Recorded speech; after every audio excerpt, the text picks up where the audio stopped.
हर हर महादेव, जय भोलेनाथ। भगवान शिव की कृपा हम सभी पर हमेशा बनी रहे। क्या आपने कभी सोचा है कि जब हम अपनी बेटी का विवाह तय करते हैं तब हम वास्तव में किन बातों को महत्व देते हैं?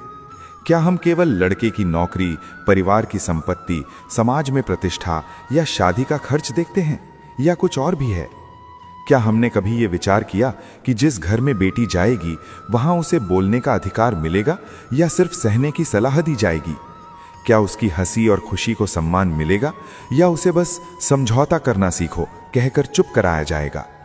अक्सर माता पिता कहते हैं कि उन्होंने अपनी बेटी को अच्छे घर में भेजा है, लेकिन क्या अच्छा घर बड़ा मकान होता है या बड़ा दिल? क्या हम रिश्ते तय करते समय ये समझ पाते हैं कि वहां बेटी इंसान की तरह जी पाएगी या सिर्फ जिम्मेदारियों की भारी बोझ बनी रहेगी? यही सवाल इस कथा की जड़ है। बेटियों के रिश्ते सिर्फ दो परिवारों को जोड़ते नहीं हैं, बल्कि आने वाली पीढ़ियों के भविष्य को भी प्रभावित करते हैं। जब ये रिश्ता गलत जगह हो जाता है तो कीमत सिर्फ एक बेटी की नहीं, बल्कि पूरे समाज की चुकानी पड़ती है। कैलाश पर्वत की ऊंचाइयों पर उस दिन कुछ अलग ही शांति थी। मंद बहती हवा में डमरों की गूंज अभी शांत हुई थी। भगवान शिव समाधि से उठकर माता पार्वती के समीप बैठे। पार्वती के चेहरे पर सामान्य जिज्ञासा नहीं, बल्कि एक गहरी पीड़ा थी। ये वही पीड़ा थी जो हर माता के हृदय में पलती है जब बेटी को बोझ समझा जाता है और विवाह सिर्फ सामाजिक लेन देन बनकर रह जाता है। उन्होंने धीरे और गंभीर स्वर में कहा, नाथ, आज पृथ्वी पर मैंने फिर एक दृश्य देखा। एक बेटी के हाथ पीले हो रहे थे, लेकिन उसके नेत्रों में भय था। माता पिता की आंखों में असहायता थी, और जिस घर में उसका रिश्ता तय हुआ वहां अहंकार और भारी अपेक्षाएं छाई हुई थीं। क्या यही विवाह है? क्या यही बेटी का भाग्य होना चाहिए? माता पार्वती के शब्द केवल एक स्त्री की व्यथा नहीं थे, बल्कि समस्त सृष्टि की बेटियों की पुकार थी। भगवान शिव ने धीरे मुस्कुराते हुए कहा, पार्वती, जो तुमने देखा वो केवल आज का नहीं, ये त्रेता, द्वापर और कलयुग का सत्य है। लेकिन इसका मतलब ये नहीं कि बेटी का विवाह इसी तरह होना चाहिए। दोष विधि का नहीं, दोष मनुष्य की दृष्टि का है। पार्वती ने पूछा, तो नाथ, आप बताइए, बेटी का विवाह किस प्रकार और किस घर में होना चाहिए, ताकि धरती पर हर बेटी का जीवन केवल समझौतों की आग में ना जल सके? भगवान शिव ने गंभीर स्वर में उत्तर दिया, सुनो पार्वती, आज मैं केवल उपदेश नहीं दूंगा, मैं तुम्हें एक कथा सुनाऊंगा जिससे ये ज्ञान धरती तक पहुंचे और हर बेटी का जीवन सम्मान और सम्मानपूर्ण जीवन से भर जाए। ये कथा आपको दिखाएगी कि जब बेटी का विवाह धर्म, करुणा और समानता के आधार पर होता है तो वो केवल दो परिवारों को नहीं, बल्कि आने वाली पीढ़ियों को भी संवार देता है। वहीं जब रिश्ता अहंकार, लोभ और दिखावे पर आधारित होता है तो वही रिश्ता अभिशाप बन जाता है। ये कहानी किसी राजा की नहीं, किसी ऋषि की नहीं, बल्कि एक साधारण गृहस्थ परिवार की है, क्योंकि सबसे बड़ी सीख और सबसे बड़ी भूल अक्सर साधारण जीवन से ही निकलती है। ये कथा उस पिता की है जिसने अपनी बेटी को धन नहीं बल्कि संस्कार देकर विदा किया। उस माता की है जिसने बेटी को सहन करना नहीं बल्कि प्रश्न करना सिखाया।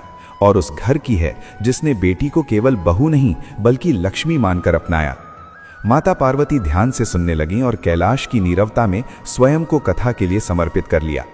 भगवान शिव बोले, बहुत समय पहले आर्यावर्त के एक छोटे से नगर में सोमदेव नाम का एक व्यक्ति रहता था। वो ना तो बहुत धनी था और ना ही निर्धन, लेकिन उसके जीवन में एक ऐसा धन था जो आज के युग में दुर्लभ है, उसका विवेक। सोमदेव की एक ही संतान थी, एक पुत्री, जिसका नाम देविका था। देविका केवल सुंदर नहीं थी, वो विचारों से भी उजली थी। जैसे जैसे वो बड़ी हुई, समाज की फुसफुसाहटें उसके चारों ओर बढ़ने लगी। लोग कहते, बेटी बड़ी हो गई है, अब पिता की जिम्मेदारी बढ़ गई, विवाह करना होगा, योग्य घर ढूंढना होगा। सोमदेव चुप रहता, लेकिन उसके भीतर हर दिन एक प्रश्न जन्म लेता, क्या योग्य घर वो होता है जहां धन अधिक हो या जहां मनुष्य अधिक हो? माता पार्वती ने बीच में पूछा, नाथ, क्या सोमदेव को डर नहीं था कि यदि उसने धन को प्राथमिकता नहीं दी तो लोग उसे मूर्ख कहेंगे? भगवान शिव मुस्कुराए और बोले, पार्वती, समाज का भय ही वो जंजीर है जो बेटियों के भाग्य को सबसे पहले बांधता है। लेकिन सोमदेव ने वो जंजीर अपने मन से तोड़ दी, और यहीं से इस कथा की असली परीक्षा शुरू होती है। क्योंकि जब मनुष्य समाज से अलग सोचता है तो उसे सबसे पहले अपने अपनों का विरोध सहना पड़ता है। इसी नगर में एक और परिवार था, अत्यंत धनी और प्रतिष्ठित। उनका पुत्र वीरेंद्र सब कुछ था, लेकिन उसके पास एक चीज का अभाव था, विनम्रता। देविका के लिए वही रिश्ता सबसे पहले आया। नगर के लोग बोले, इससे अच्छा क्या होगा? पर सोमदेव ने एक ही प्रश्न पूछा, इस घर में बेटी को क्या मिलेगा, सुरक्षा या सौदा, सम्मान या समझौता? यही प्रश्न पूरी कथा की दिशा बदल देता है। माता पार्वती की आंखों में कौतूहल था। उन्होंने कहा, नाथ, आगे क्या हुआ? क्या सोमदेव ने उस धनी घर का प्रस्ताव ठुकरा दिया? भगवान शिव ने गहरी सांस ली और कहा, पार्वती, यहीं से मनुष्य की परीक्षा और धर्म की पहचान शुरू होती है। आगे जो हुआ वो हर माता पिता के लिए दर्पण है और हर समाज के लिए चेतावनी। सबसे पहले हैसियत नहीं, संवेदना देखी जाती है, और सबसे पहले विवाह नहीं, जीवन को परखा जाता है।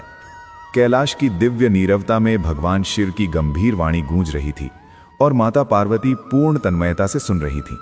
शिव ने कहा, पार्वती, जिस धनी घर से देविका के लिए प्रस्ताव आया था, वो बाहर से जितना भव्य था, भीतर से उतना ही रिक्त था। वीरेंद्र का परिवार नगर में अपने वैभव, संपत्ति और प्रभाव के लिए प्रसिद्ध था। विशाल कक्ष, चांदी जड़े द्वार, सेवकों की पंक्तियां और हर व्यवहार में छिपा हुआ अहंकार, सब कुछ वहां मौजूद था। जब सोमदेव पहली बार उस घर पहुंचे तो उनका स्वागत अवश्य हुआ, पर उसमें अपनापन नहीं था। वो स्वागत कम और परख अधिक थी, जैसे किसी मनुष्य को नहीं, किसी वस्तु को देखा जा रहा हो। बातचीत शुरू होते ही प्रश्नों की बौछार होने लगी। देविका कितनी पढ़ी लिखी है, क्या क्या काम जानती है, मायके से क्या मिलेगा, विवाह में कितना खर्च होगा, और अंत में वो प्रश्न जो हर पिता के हृदय को चीर देता है, दहेज में क्या दिया जाएगा। सोमदेव शांत रहे। उनके स्वर में न क्रोध था न कटुता, पर उनके मन में एक ही विचार गूंज रहा था, जहां बेटी के गुणों से पहले उसके मायके की थैली देखी जाए, वहां उसका भविष्य कैसा होगा। उन्होंने संयमित स्वर में पूछा, यदि कल आपकी बहू बीमार पड़ जाए, दुर्बल हो जाए या आपकी अपेक्षाओं पर खरी न उतर पाए, तो क्या आप उसे अपनी बेटी की तरह अपनाएंगे? इस प्रश्न से वो भव्य कक्ष अचानक मौन से भर गया। कुछ क्षणों बाद वीरेंद्र की माता ने हल्की हंसी के साथ कहा, बहू तो बहू होती है, उसे घर के नियमों में ढलना ही पड़ता है। यही शब्द सोमदेव के लिए पर्याप्त थे। उनके भीतर निर्णय दृढ़ हो चुका था। यद्यपि उन्होंने तुरंत कुछ नहीं कहा, क्योंकि वे जानते थे कि समाज का दबाव अभी शेष है। जब इस रिश्ते की चर्चा नगर में फैली तो लोग सोमदेव को समझाने लगे। कोई कहता, इतना धन, इतनी सुविधा, बेटी का भाग्य खुल जाएगा। कोई ताना देता, आजकल आदर्शवाद से घर नहीं चलता। पर सोमदेव हर बात सुनकर केवल इतना कहते, बेटी का भाग्य धन से नहीं, दृष्टि से खुलता है। देविका भी सब समझ रही थी। वो शांत थी, पर उसकी आंखों में प्रश्न थे। एक दिन सोमदेव ने उसे पास बिठाकर कहा, बेटी, मैं तुम्हें ऐसे घर नहीं भेज सकता जहां तुम्हें पहले ही दिन यह सिद्ध करना पड़े कि तुम योग्य हो। देविका की आंखें भर आईं। उसने कहा, पिता, आपके निर्णय में ही मेरा सुख है, चाहे समाज उसे कितना भी गलत क्यों ना कहे। माता पार्वती भाव विभोर होकर बोली, नाथ, क्या सचमुच सोमदेव ने उस रिश्ते को अस्वीकार कर दिया? भगवान शिव ने उत्तर दिया, हाँ पार्वती, उसने उस प्रस्ताव को विनम्रता से ठुकरा दिया। उसी दिन उसने ये भी समझ लिया कि सही रिश्ता ढूंढना कठिन हो सकता है, पर गलत रिश्ता स्वीकार करना सबसे बड़ा अधर्म है। शिव आगे बोले, पर कथा यहीं समाप्त नहीं होती। असली परीक्षा तब आरंभ होती है जब मनुष्य सही मार्ग चुनता है और पूरा समाज उसे गलत ठहराने लगता है। वीरेंद्र के परिवार ने इस अस्वीकार को अपना अपमान माना। नगर में चर्चाएं फैलने लगीं। कहा जाने लगा कि सोमदेव को घमंड हो गया है, कि उसकी बेटी कुछ अधिक ही पढ़ी लिखी है। देविका ने यह सब देखा और सुना, पर उसने कभी अपने पिता से कोई शिकायत नहीं की। उसके मन में यह विश्वास गहराता जा रहा था कि जो निर्णय धर्म और सत्य के आधार पर लिया जाता है, उसका फल चाहे देर से मिले, पर वो उज्जवल ही होता है। भगवान शिव ने आगे कहा, पार्वती, यही पहला सूत्र है जिसे हर माता पिता को समझना चाहिए। बेटी का रिश्ता कभी ऐसे घर में मत करना जहां पहले प्रश्न अधिकारों के हों और कर्तव्य बाद में आए, जहां बहू से तो असंख्य अपेक्षाएं हों, पर उसे मनुष्य समझने का भाव ही न हो। माता पार्वती ने श्रद्धा से सिर झुकाते हुए कहा, नाथ, ये सूत्र तो हर माता पिता के हृदय में अंकित हो जाना चाहिए। शिव ने उत्तर दिया, पर कथा अभी समाप्त नहीं हुई है। देविका के जीवन में एक और मोड़ आने वाला है। एक ऐसा घर जो बाहर से साधारण दिखाई देता है, पर भीतर से अत्यंत समृद्ध है। वहीं से यह स्पष्ट होगा कि बेटी का रिश्ता किन घरों में करना चाहिए, जहां धन कम हो पर धर्म बड़ा हो, जहां नियम हो पर करुणा भी हो, और जहां बहू को बोझ नहीं वरदान माना जाए। कैलाश की दिव्य निस्तब्धता में माता पार्वती का मन अब पूरी तरह कथा से जुड़ चुका था। भगवान शिव का स्वर और भी गंभीर तथा करुण हो उठा। उन्होंने कहा, पार्वती, जिस दिन सोमदेव ने धन और अहंकार से भरे घर का प्रस्ताव ठुकराया, उसी दिन उसने ये भी स्वीकार कर लिया था कि समाज उसे एक कठिन और जिद्दी पिता कहेगा। पर वो ये नहीं जानता था कि धर्म का मार्ग कठिन अवश्य होता है, पर वो कभी अकेला नहीं होता। समय बीतता गया। नगर में देविका के विवाह की चर्चा धीरे धीरे कम होने लगी। लोग नए विषय खोज लेते हैं, पर माता पिता के मन से बेटी के भविष्य की चिंता कभी समाप्त नहीं होती। उसी नगर के बाहर एक छोटा सा मोहल्ला था। वहीं हरिदत्त नाम का एक व्यक्ति रहता था। साधारण आय, सीमित साधन, लेकिन विचार अत्यंत स्पष्ट। उसका पुत्र था अनिरुद्ध। न कोई ऊंचा पद, न बड़ा वैभव, पर उसके भीतर एक ऐसी संवेदनशीलता थी जो उसे दूसरों से अलग करती थी। अनिरुद्ध ने देविका को कभी देखा भी नहीं था, पर एक दिन उसने अपने पिता से कहा, यदि कभी मेरा विवाह हो तो मैं ऐसी जीवन संगिनी चाहता हूं जिसे यह समझाना न पड़े कि वो कमजोर नहीं है, बल्कि जिसके साथ मैं स्वयं को एक बेहतर मनुष्य बना सकूं। हरिदत्त ने यह बात अपने मन में संजो ली। जब उसे देविका के विषय में ज्ञात हुआ तो उसने सीधे रिश्ता भेजने के बजाय स्वयं सोमदेव से मिलने का निर्णय लिया। वो अकेला आया, बिना किसी तामझाम के, बिना किसी दिखावे के, बिना किसी अपेक्षा के। दोनों पुरुष आमने सामने बैठे। पहली बार किसी ने यह नहीं पूछा कि देविका क्या लेकर आएगी। पहली बार प्रश्न ये था कि वो क्या सोचती है और किस प्रकार का जीवन जीना चाहती है। सोमदेव को पहली बार यह अनुभव हुआ कि सामने बैठा व्यक्ति बेटी को सौदा नहीं, संबंध मान रहा है। हरिदत्त ने स्पष्ट शब्दों में कहा, मैं आपके घर ये देखने नहीं आया कि आपकी बेटी कितनी आज्ञाकारी है। मैं ये समझने आया हूं कि क्या हम उसे सम्मान दे पाएंगे, क्योंकि यदि हम उसे सम्मान नहीं दे सकते तो ऐसे विवाह का कोई अर्थ नहीं। सोमदेव की आंखें भर आईं। उन्होंने गहरी सांस लेते हुए कहा, यही शब्द सुनने की प्रतीक्षा मैं वर्षों से कर रहा था। जब देविका को सामने बुलाया गया तो उससे भी कोई परीक्षा नहीं ली गई। उससे केवल एक ही प्रश्न किया गया, तुम जीवन से क्या चाहती हो? देविका ने शांत और स्पष्ट स्वर में उत्तर दिया, मैं ऐसा जीवन चाहती हूं जहां मेरी बात सुनी जाए, भले ही हर बार मानी न जाए, जहां मुझे बदलने का प्रयास न हो, बल्कि मेरे साथ आगे बढ़ने की इच्छा हो। अनिरुद्ध ने पहली बार देविका को देखा। यह भी पहली बार था जब किसी पुरुष ने किसी स्त्री को देखते समय अपने अहंकार को पीछे रखा।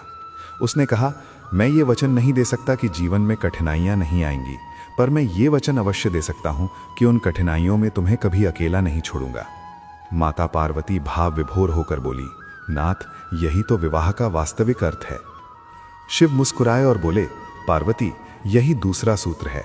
बेटी का रिश्ता वहां करो जहां उसे पहले सुना जाए, बाद में समझाया जाए, पर कभी दबाया न जाए। जहां उससे ये ना पूछा जाए कि वो कितना सह सकती है, बल्कि ये पूछा जाए कि वो क्या बनना चाहती है। विवाह तय हुआ, बिना दहेज, बिना दिखावे, बिना शोर शराबे के। समाज ने फिर चर्चाएं की। लोगों ने कहा, इतनी पढ़ी लिखी लड़की और इतना साधारण घर। पर इस बार देविका के माता पिता के मन में भय नहीं था, केवल शांति थी। विवाह के दिन जब देविका विदा हुई तो उसकी आंखों में डर नहीं, विश्वास था। उसने अपने पिता से कहा, आपने मुझे अच्छे घर नहीं, अच्छे मनुष्यों के पास भेजा है। भगवान शिव ने कहा, पार्वती, यही वो क्षण होता है जहां से बेटी का जीवन वास्तव में बदलता है, क्योंकि जहां विवाह सम्मान से होता है वहां संघर्ष भी अपमान में नहीं बदलते। माता पार्वती ने जिज्ञासा से पूछा, नाथ, क्या देविका का जीवन वहां सुखी रहा? शिव गंभीर हो गए और बोले, सुख और परीक्षा साथ साथ चलते हैं। अगला अध्याय ये सिखाएगा कि सही घर में भी समस्याएं आती हैं, पर अंतर ये होता है कि वहां बेटी को दोषी नहीं ठहराया जाता। और वहीं से मैं तुम्हें तीसरा और सबसे गहरा सूत्र बताऊंगा। माता पार्वती की दृष्टि कथा के प्रत्येक भाव में डूबी हुई थी। शिव ने आगे कहा, पार्वती, विवाह के कुछ समय बाद ही देविका का वास्तविक जीवन आरंभ हुआ। वो जीवन जिसे लोग अक्सर विवाह का अंत समझ लेते हैं, जबकि वो तो शुरुआत होती है। अनिरुद्ध का घर छोटा था, साधन सीमित थे और जिम्मेदारियां अधिक थीं। देविका ने यह सब पहले ही स्वीकार कर लिया था, पर जीवन केवल स्वीकार करने से नहीं चलता, उसे निभाना भी पड़ता है। अनिरुद्ध की माता शांत स्वभाव की स्त्री थीं, पर वर्षों की गृहस्थी ने उनके भीतर भी कुछ कठोरता भर दी थी। उन्हें यह भय था कि नई बहू कहीं उनके बेटे को उनसे दूर न कर दे। एक दिन किसी साधारण सी बात पर उन्होंने देविका से कठोर शब्द कह दिए। देविका चुप रही, पर उसकी आंखें भर आईं। वो रसोई में जाकर बैठ गई। उस दिन पहली बार अनिरुद्ध ने देखा कि उसकी पत्नी केवल समझदार ही नहीं, अत्यंत संवेदनशील भी है। मां ने उस समय कुछ नहीं कहा, पर उस रात उनकी आंखों में भी नींद नहीं आई। भोर होते ही उन्होंने देविका को अपने पास बुलाया और धीमे स्वर में कहा, यदि मेरे शब्दों से तुम्हें पीड़ा पहुंची हो तो मुझे क्षमा कर देना। मैं नई परिस्थितियों से भयभीत हो गई थी। देविका के लिए ये क्षण जीवन भर का संस्कार बन गया, क्योंकि पहली बार ससुराल में किसी ने उससे क्षमा मांगी थी, ना कि उसे ही दोषी ठहराया था। माता पार्वती की आंखों में करुणा छलक आई। उन्होंने कहा, नाथ, यही तो बेटी का सच्चा सौभाग्य है। भगवान शिव बोले, हाँ पार्वती, यही तीसरा सूत्र है। बेटी का रिश्ता वहां करो जहां गलती होने पर उसे अकेला अपराधी न बनाया जाए, जहां पति और परिवार उसके साथ खड़े हों, ना कि उसे कमजोर सिद्ध करने लगे। समय आगे बढ़ा। देविका ने पूरे मन से घर संभाला और अनिरुद्ध ने सीमित साधनों के बावजूद उसे पूरा सम्मान दिया। जब जीवन में कठिन दौर आया और आर्थिक संकट सामने खड़ा हुआ, तब देविका ने स्वयं नौकरी करने का सुझाव दिया। न ससुराल ने उसे रोका, न पति के अहंकार ने बाधा डाली, क्योंकि वहां विवाह समानता पर टिका था, अधिकार और वर्चस्व पर नहीं। धीरे धीरे घर में समृद्धि आई, पर उससे पहले घर में समझ आई, और समझ ही सबसे बड़ी समृद्धि होती है। एक दिन वही नगर जिसने कभी सोमदेव को मूर्ख कहा था, अब देविका के जीवन को उदाहरण बनाकर प्रस्तुत करने लगा। माता पार्वती ने गहरी सांस लेकर कहा, नाथ, यदि हर घर ऐसा हो जाए तो बेटियां अभिशाप नहीं, आशीर्वाद बन जाएं। शिव ने उत्तर दिया, पार्वती, बेटियां तो आरंभ से ही आशीर्वाद हैं, बस मनुष्य ने उन्हें देखने की दृष्टि खो दी है।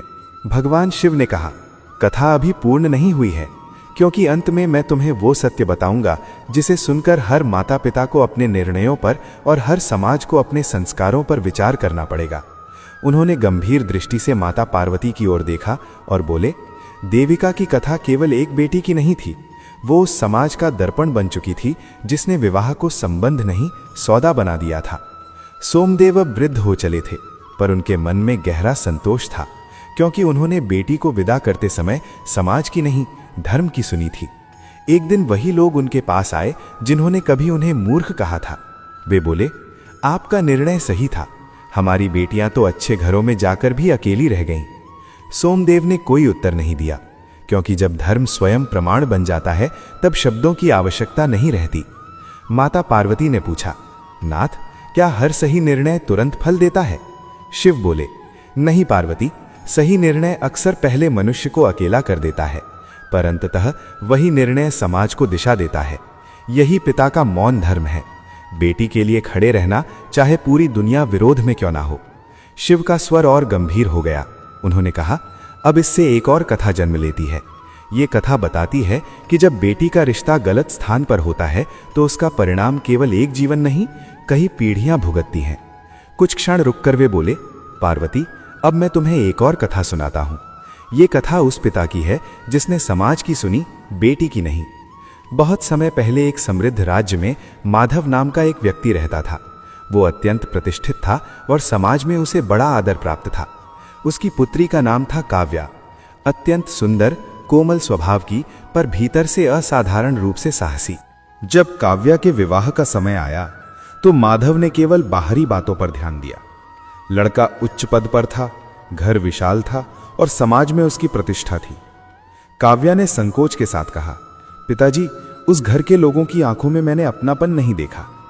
माधव ने उसे समझाते हुए कहा, विवाह भावनाओं से नहीं, समझदारी से किया जाता है। यही वो वाक्य था जिसने काव्या के जीवन की दिशा बदल दी। विवाह भव्यता और दिखावे के साथ संपन्न हुआ, पर पहले ही दिन काव्या को यह जता दिया गया कि अब उसकी पहचान मायके से नहीं, आज्ञाकारिता से तय होगी। हर बात पर ताना, हर निर्णय में अपमान। पति मौन था, सास कठोर थी और समाज चुप। काव्या सब कुछ सहती रही, क्योंकि उसे यही सिखाया गया था कि सहना ही स्त्री का धर्म है। माता पार्वती का हृदय व्याकुल हो उठा। उन्होंने कहा, नाथ, ये तो अधर्म है। भगवान शिव बोले, हां पार्वती, यही अधर्म तब जन्म लेता है जब बेटी का रिश्ता ऐसे घर में किया जाए जहां उसकी चुप्पी को गुण और उसकी सहनशीलता को मजबूरी मान लिया जाता है। शिव ने आगे कहा, इस कथा में तुम देखोगी कि गलत स्थान पर किया गया विवाह केवल एक बेटी को नहीं बल्कि आने वाली पीढ़ियों को भी जकड़ लेता है।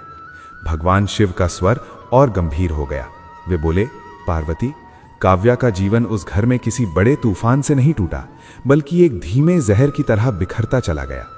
ये जहर था उपेक्षा, और उससे भी अधिक पीड़ादायक था उसके पति का मौन।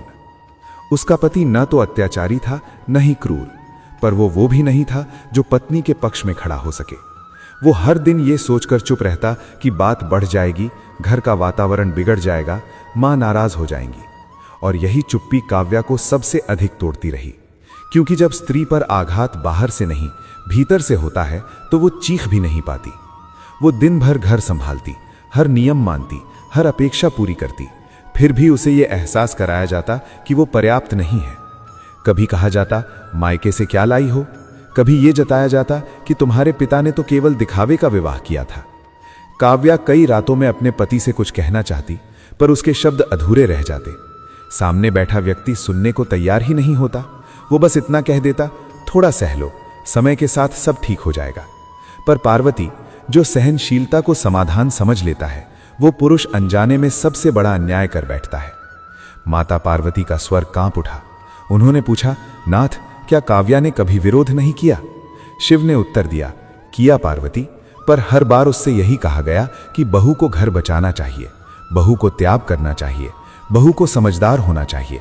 धीरे धीरे काव्या को यह विश्वास दिला दिया गया कि यदि वो दुखी है तो दोष उसी का है। यही वो क्षण था जहां उसका आत्मविश्वास टूटने लगा। वो स्वयं को दोषी मानने लगी। उसे लगने लगा कि शायद वो सच में पर्याप्त नहीं है, शायद उसे और सहना चाहिए। और जब स्त्री स्वयं को ही दोषी मान लेती है, तब समाज को कुछ करने की आवश्यकता नहीं रहती। वह बहू बनी, पत्नी बनी, मां बनने वाली भी हुई, पर एक मनुष्य के रूप में उसे देखने वाला कोई नहीं रहा। भगवान शिव ने गहरी सांस ली और बोले, पार्वती, यही वो कठोर सत्य है जिसे समझना आवश्यक है। बेटी का रिश्ता कभी ऐसे घर मत करना जहां पति का मौन ही सबसे बड़ा नियम बन जाए, क्योंकि जहां पति केवल दर्शक बनकर खड़ा रहता है, वहां बहू का जीवन एक अंतहीन परीक्षा बन जाता है। माता पार्वती की आंखें नम हो गई। उन्होंने पूछा, नाथ, क्या काव्या को मातृत्व का सुख भी सहारा नहीं दे पाया? शिव ने सिर झुकाकर कहा, पार्वती, कई बार मातृत्व भी स्त्री की पीड़ा को ढकने का साधन बना दिया जाता है। काव्या मां बनी, घर में उत्सव हुआ, पर उस उत्सव में भी शर्तें थीं, अपेक्षाएं थीं। फिर वही आदेश, वही तुलना, वही मौन। बच्चे के रोने पर दोष काव्या पर आया, बच्चे के बीमार पड़ने पर प्रश्न भी उसी से किए गए। पति, जो अब पिता बन चुका था, फिर भी निर्णय लेने से बचता रहा। वो यही सोचता रहा कि समय के साथ सब ठीक हो जाएगा, पर समय तभी बदलता है जब मनुष्य बदलने का साहस करता है। काव्या के भीतर अब दो संघर्ष चल रहे थे, एक मां का जो अपने बच्चे के लिए मजबूत बनना चाहती थी, और दूसरा एक स्त्री का जो भीतर ही भीतर टूटती जा रही थी। कई रातें वो बच्चे को सीने से लगाकर रोती और स्वयं से पूछती, क्या यही वो जीवन है जिसके लिए उसे विदा किया गया था? उसने कई बार अपने पिता को पत्र लिखने का मन बनाया, पर हर बार रुक गई। उसे सिखाया गया था कि बेटी का दुख माता पिता के लिए अपमान होता है। माता पार्वती व्यथित होकर बोली, नाथ, ये तो सबसे बड़ा छल है। शिव ने कहा, हां पार्वती, यही वो छल है जिसने अनगिनत बेटियों को भीतर ही भीतर समाप्त कर दिया है। उन्होंने आगे कहा, और यहीं से ये कथा देविका की कथा से जुड़ती है। अब समय आ गया है कि दोनों जीवन एक ही धरातल पर आएं, ताकि संसार समझ सके कि सही और गलत घर का अंतर केवल सुख दुख का नहीं, आत्मा के सम्मान का होता है।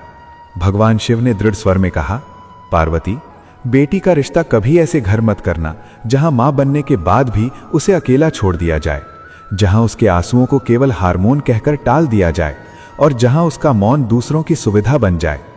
माता पार्वती अब केवल श्रोता नहीं रही, वो हर बेटी, हर मां और हर पिता की पीड़ा को अपने भीतर महसूस कर रही थीं।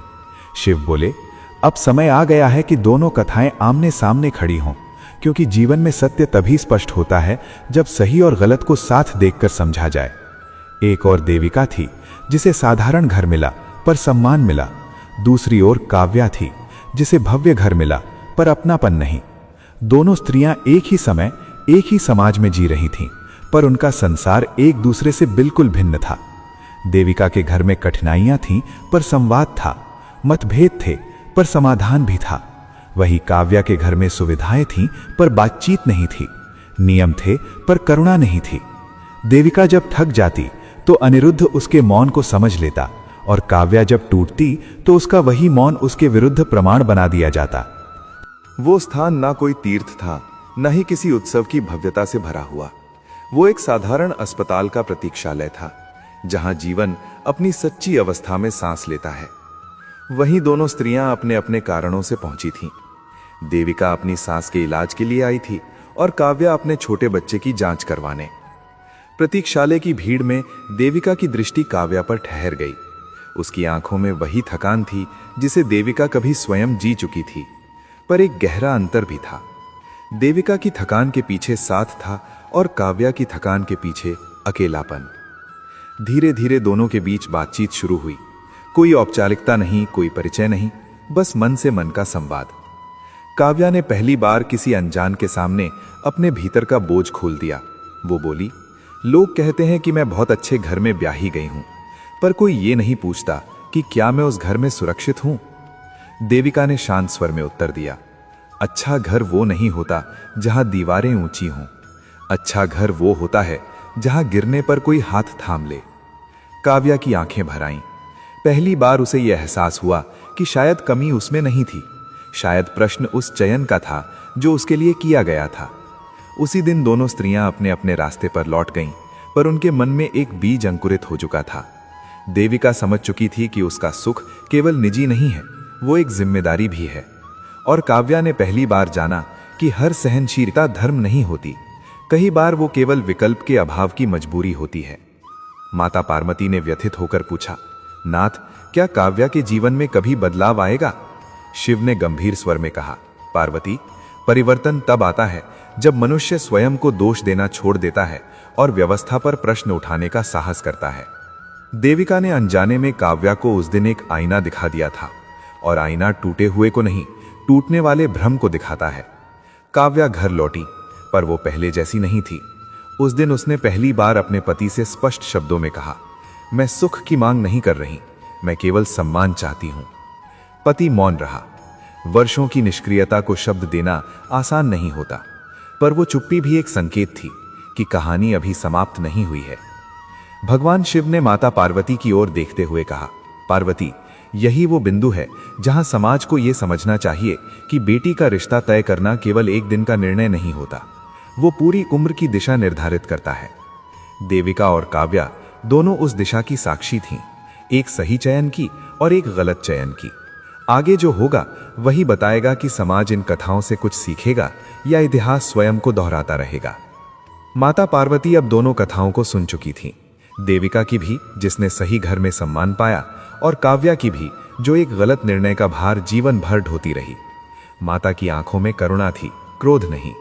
उन्होंने धीमे स्वर में कहा, नाक, अब मैं समझ चुकी हूं कि बेटी का रिश्ता केवल विवाह नहीं होता, वो उसके पूरे अस्तित्व का भविष्य तय करता है। पर यह बताइए, वे कौन से धर्म हैं जिनके आधार पर माता पिता को यह निर्णय लेना चाहिए? क्योंकि यदि ये धर्म स्पष्ट न हुए तो मनुष्य वही भूल बार बार दोहराएगा।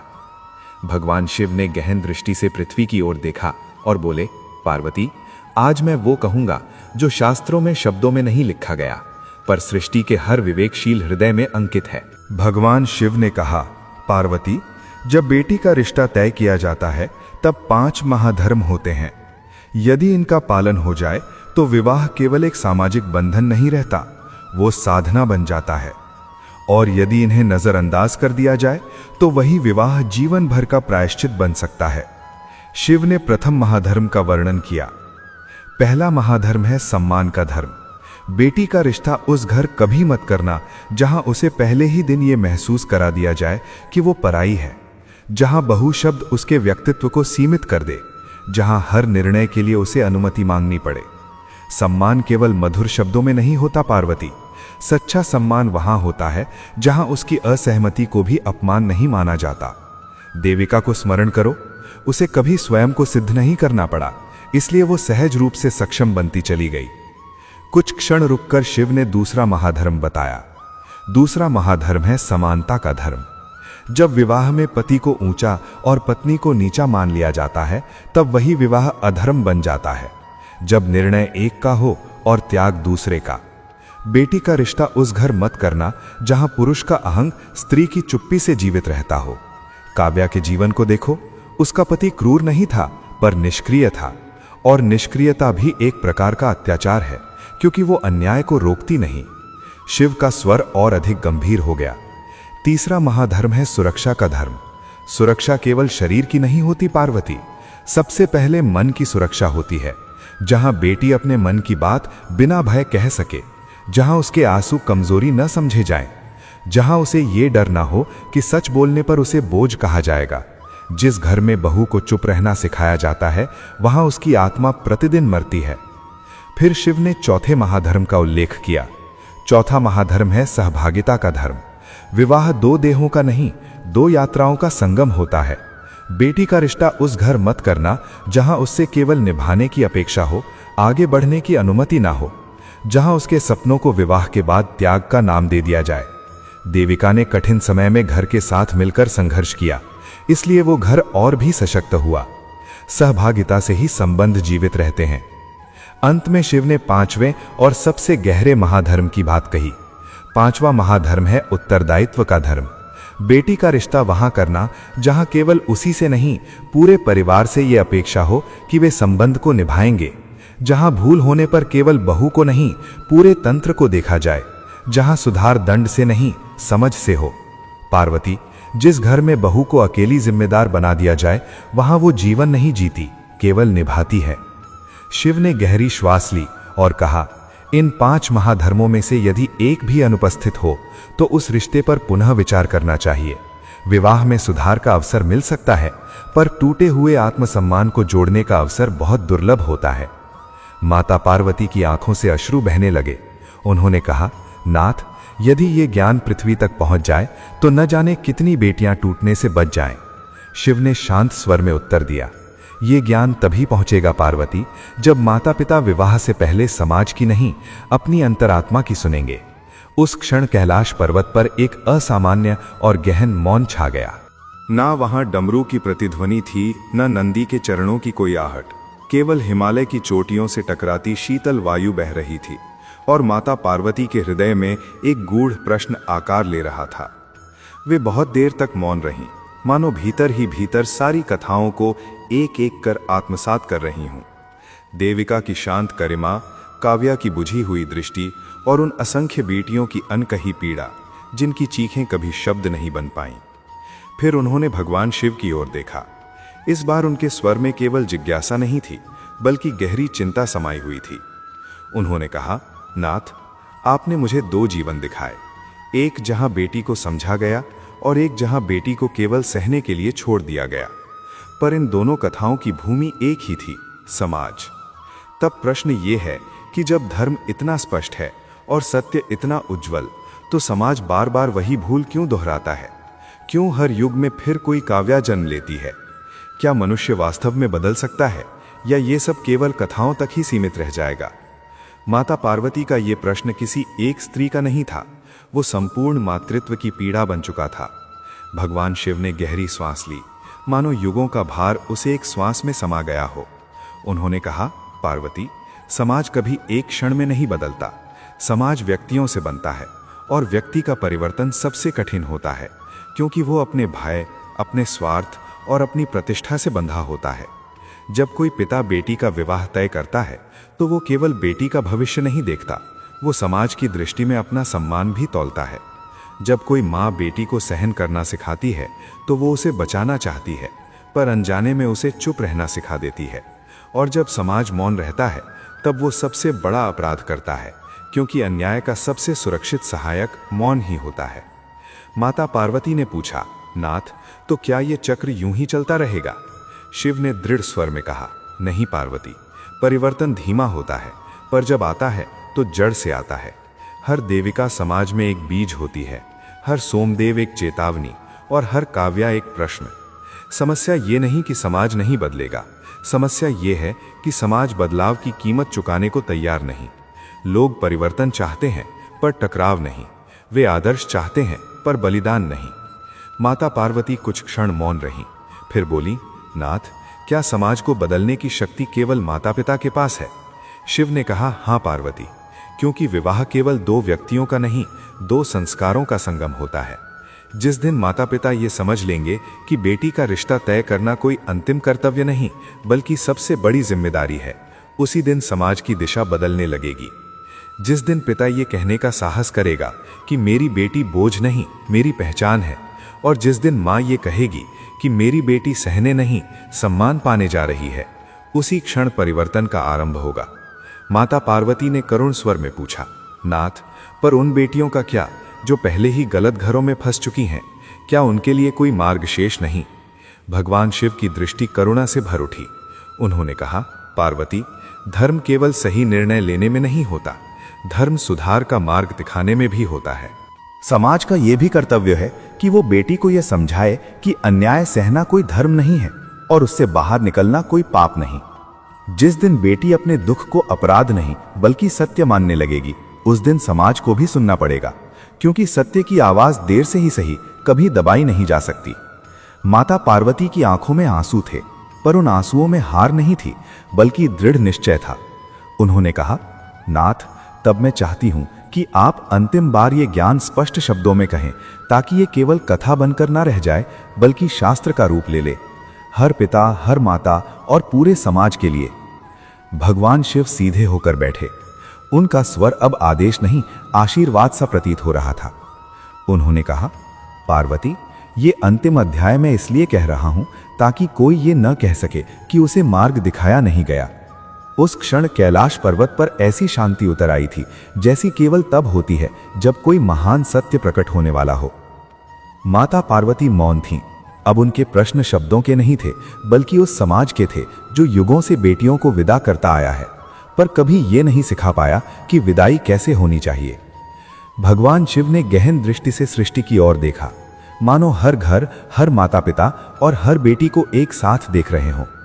फिर उन्होंने कहा, पार्वती, तुमने पूछा था कि क्या समाज बदलेगा।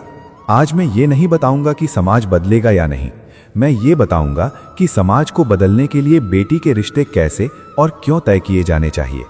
क्योंकि जिस दिन ये समझ आ गई, उस दिन किसी अलग सुधार आंदोलन की आवश्यकता ही नहीं पड़ेगी।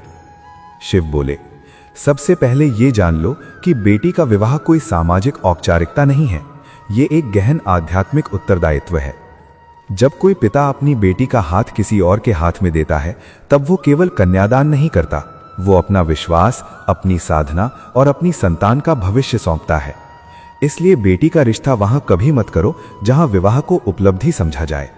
विवाह कोई विजय नहीं है, ये दो आत्माओं की संयुक्त यात्रा का व्रत है। शिव ने कहा, बेटी का रिश्ता उस घर में होना चाहिए जहां पहली शर्त दहेज नहीं, दृष्टि हो। जहां यह पूछा जाए कि लड़की कैसी जिंदगी चाहती है, ना कि ये कि वो कितना सह सकती है। जहां सहनशीलता को गुण बना दिया जाता है, वहां अन्याय को संस्कार कह दिया जाता है।